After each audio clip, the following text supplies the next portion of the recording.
It was 2008, and vertical lift roller coasters were still relatively uncommon in the United States. Gerstlauer was starting to heat things up with their Eurofighter models. European parks were starting to build these attractions at a rapid pace, while the US was still dipping their toes in the water with Mystery Mine and SpongeBob SquarePants Rock Bottom Plunge.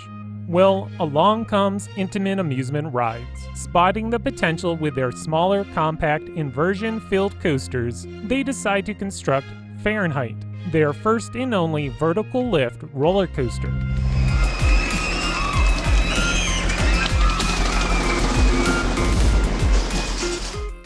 Presentation. For the opening of the 2020 season, Fahrenheit was given a new paint job, and I must say it looks great. The orange and blue colors really pop. The ride, which is themed to the temperature, I guess, which is actually just a pun in some ways, Fahrenheit features a 97-degree drop, thus its tagline, 97 degrees and falling fast. Beyond the color scheme and name, the ride really has no theming, but I wouldn't expect much as this is located at an amusement park. However, the theming has little to no consequence with the overall attraction, which is about the thrills.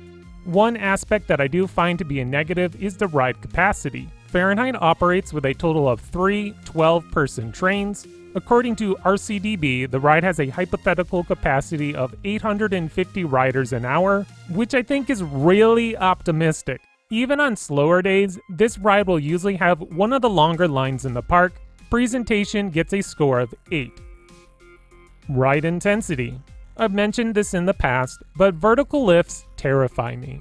The thought of being stuck on that lift or rolling back, which isn't going to happen, is always a constant thought in my head. Fahrenheit starts off with a slower roll out of the station to the right, leading right into its 121-foot lift. After cresting the top of the hill, Fahrenheit dives into its marquee element, the beyond vertical drop at 97 degrees. This drop is a fantastic moment and delivers a great pop of ejector airtime, especially in the back row. The roller coaster then immediately flies into its second element, the Norwegian loop. This element is considered to be an upside-down loop, featuring the entrance and exit to this element at the highest point and not at the lowest point with a traditional loop. These two inversions are fun. The first half has a little bit more hang time, while the exit out of the element is a little bit more whippy. Fahrenheit then flies right into its weakest part of the ride, the Cobra Roll. I'm not a fan of this inversion, it's overdone and it's never the highlight of any roller coaster. Cobra rolls all but guarantee headbanging. Thankfully, somehow Fahrenheit doesn't deliver any headbanging, but it is the moment of the ride where you will experience the strongest rattle. After the Cobra Roll, the ride flies into a corkscrew, which basically flies right into another corkscrew. They're not exactly back to back. The track in between the inversions is a little stretched out, but yeah, you get the picture. After completing the final inversion, Fahrenheit flies into an overbank turn to the right, a fast-paced airtime hill, a sharp 180-degree turn to the left, then popping up into the brakes. The coaster flies into the brake run at breakneck speeds. Technically, the ride could go on a little longer, but I like the powerful slamming of the brakes. Fahrenheit offers a lot of variety over its 2,700 feet of track. Some moments feature exciting airtime like the first drop and speed hill, while most of the ride delivers some strong G-forces, earning a 9 rating. Fun factor. I know a few that consider Fahrenheit to be their favorite roller coaster at Hersheypark. For me, that would be surprising because I love Skyrush and Candemonium in their own marks, but at the same time, I can understand why someone would really enjoy Fahrenheit. The ride is engaging from the moment you pull out of the station right until you slam into the brakes. Unlike a traditional lift hill, which can be a boring moment of the ride, the vertical lift on Fahrenheit is terrifying. Even if it doesn't scare you, it's still engaging. Being tilted onto your back and being pulled straight up is no normal affair. The rest of the ride may feel somewhat like any other looping roller coaster, but the inclusion of the Beyond Vertical Drop and Norwegian Loop make Fahrenheit stand out amongst the pack. As I said earlier, the roller coaster is a well-rounded attraction, and I think there is something here for everyone to enjoy. Fahrenheit gets an 8.5 in the fun factor. Originality. A tough category to rank. In some ways, Fahrenheit is ahead of the curve, but in other ways, it's just the run-of-the-mill looping roller coaster. The vertical lift, though technically a first for traditional sit-down coaster by Intamin, it's not their first vertical lift. All the Zack Spin coasters feature a vertical lift hill, but since the rider is ascending those lifts horizontally and not vertically, it doesn't feel the same.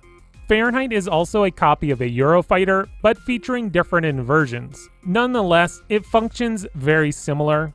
According to RCDB, the Norwegian loop on Fahrenheit was the second of its kind and the only one in the United States.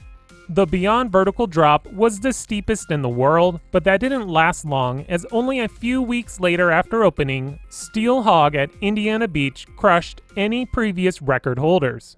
The second half of the ride doesn't offer anything new, but it's still executed well, which will bring our Originality score to 7.5.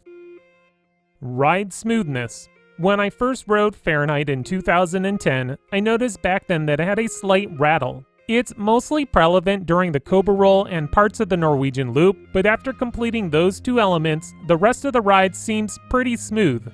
Honestly, I don't know if I would call it a rattle more than an aggressive vibration.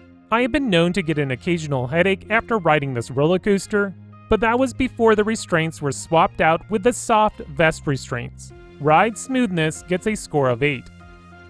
Alright, our final score comes to 8.2, which is a great score. In my opinion, Fahrenheit will continue to be one of the stranger projects by Intamin, mostly because this was the only concept that they created and never tackled a compact vertical lift coaster again. With that said, Fahrenheit proves to be a notable addition to Hersheypark's lineup, and definitely consider it to be in their top 5 attractions at the park. My final score is going to be an 8.5. If it wasn't for that vicious vibration during the Cobra Roll, I would probably rank this roller coaster higher. The layout is fun, the pacing is great, every inversion is forceful, the limited airtime is decent whenever it arrives throughout the ride, and the vertical lift is probably my favorite of the bunch. I would rather be strapped into an Intamin soft vest restraint than any Gerstlauer over-the-shoulder headbanger any day.